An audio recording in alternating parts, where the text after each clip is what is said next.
Hi, I'm James Shillinglaw, and I'm here on Malta. And this is the first time for me, and I'm here with Carlos Mikalaf, who's the CEO of the Malta Tourism Authority. And we're here to see all about Malta, and I've already had a great tour for one day. I got a few more days left.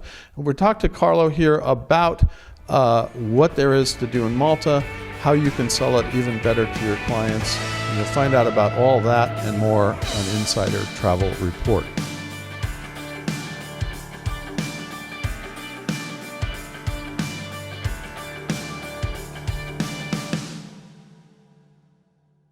Carlos, this is literally my third day here, and it's been an amazing journey. I still got a couple more days here. But let's talk to you a little bit about, obviously we've had this horrible crisis with COVID. How has tourism ramped up after the pandemic? Well, first of all, welcome to the Maltese Islands. Thank you. Tourism has recovered very well for Malta. 2022, we had a very fast recovery. We reached 2.3 million tourists when we had forecast 1.8, so we surpassed our targets by a good margin, and 2023 is looking very good. Hotels are reporting very good bookings. Airlines are telling us that seats are nearly full. So it's looking very good. 2023 is looking like a very good year, and we're aiming to reach our record year of 2019, which was 2.75 million tourists. Okay, now how important is the U.S. market to Malta tourism? The US market is important for two things. For one thing, we want to diversify our source markets. Right. And we're looking at long-haul markets to diversify and reduce the dependency on the European markets. And the US market is important because it attracts a tourist that is very interested in what we offer, the experience that we offer. And there's a tourist that is willing to pay more for the right experience. There's also a tourist, the US tourist, that travels outside the peak months. Okay. So in our strategy of diversification and spreading tourism all year round, the US market fits very well. In terms of numbers, the US market is around 40 to 50,000. It was 50,000 in 2019. Last year we reached 41,000. So you're pretty good. Now you're getting it back. Yeah, we're getting it back, and I think this year we'll pass our best year. I think we'll reach around 60,000. Now, what new events, new attractions, experiences do you have on the Maltese Islands now that since COVID that you're really are ramping up? During COVID, we took the opportunity to improve the heritage sites that are managed by the government, Heritage Malta, and we improved our offer with more digitalization, augmented reality, and we improved the experience for our visitors. But then there has been a lot of investment by the private sector. One of them is the Farsons Brewery. In the site of the old brewery, there is now an attraction which shows the process of beer making and also shows our history in this field.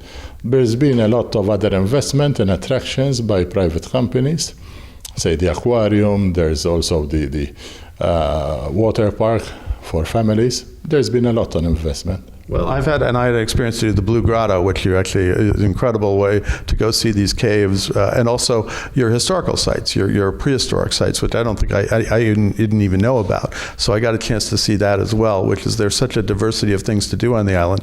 What about hotels, and what's going on with hotels on the island?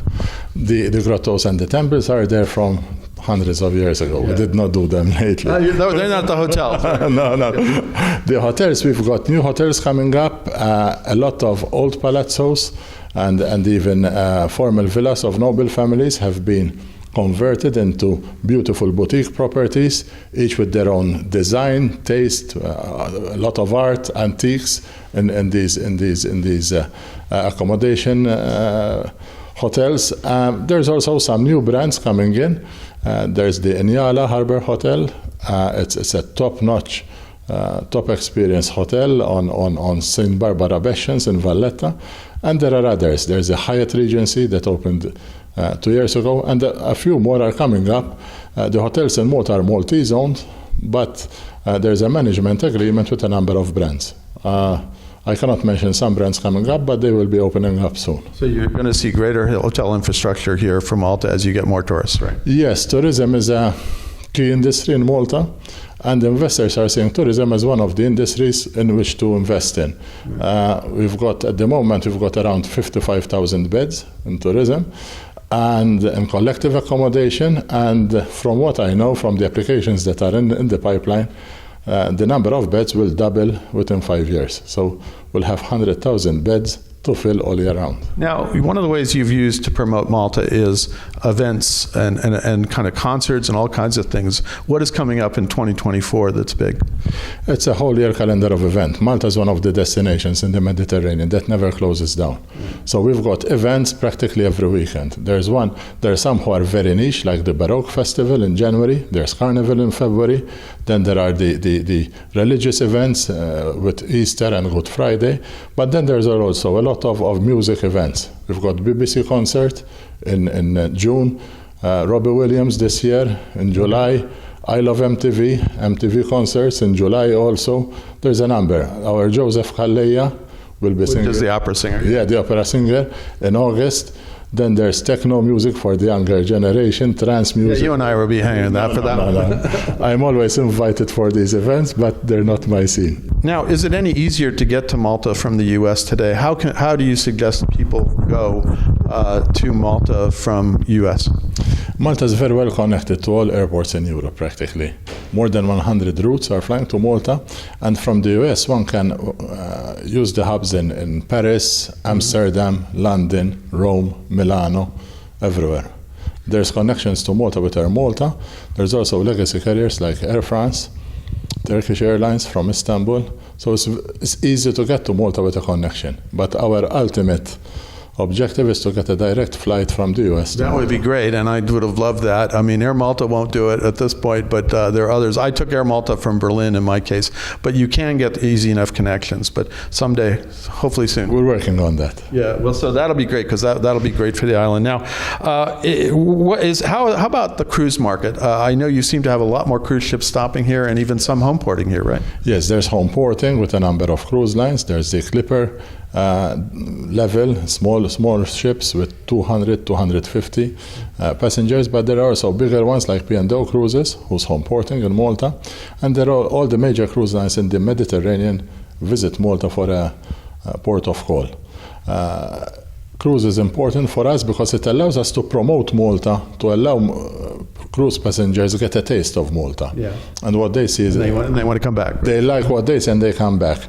But then it's an important industry for us, especially for Valletta, the city of Valletta, which is on the Grand Harbor, and it's a major attraction for cruise passengers. One thing that we're really investing in is to have cleaner energy for ships. And we're offering shore-to-ship electricity for ships in harbor. We allow them to plug into our grid. I heard about that. In fact, one of the ships here, MSC, I saw was actually getting serviced here recently when they're getting repaired, because you are a port and have a facility to fix ships, right? Yes, we're taking sustainable tourism very seriously, and we're investing to have cleaner air also in the Grand Harbor area and the capital city. Is there anything else you want to tell our 114,000 travel advisors about Malta today and why they should sell it? Well, Malta is not the typical Mediterranean island. Malta is a very vibrant city, open all year round, lots of activities to do and enjoy, great food, and blessed with the beautiful seas of the Mediterranean and a great climate. So do not try to sell Malta as a normal island. It's not. We're, let's say, I don't know, Manhattan with a beautiful climate and great seas to enjoy. It absolutely is, and there's so much history here and so beautiful towns. They have beaches, but it's not just your normal Mediterranean island, as you said. You can go cruising here and then come back and find out all these other things to go. Now, where can travel advisors go to find out more about Malta? Visitmalta.com. That's our website, that's our URL, visitmalta.com. Well, Carlo, I want to thank you for taking the time to speak with me about Malta. I'm going to go and enjoy some more very soon, and I'm going to a few more days here, and I definitely want to come back after experiencing it just for the few days I've been had here. From our surveys, more than 90% who come to Malta come back after a year, 2 or 3. So we've got a lot of repeat business. People are satisfied with what they get, and more often than not, they say, it exceeded expectations. Absolutely. Well, I'll be back, that's for sure. And I'm James Shillinglaw here in Malta, in Valletta, and this is Insider Travel Report.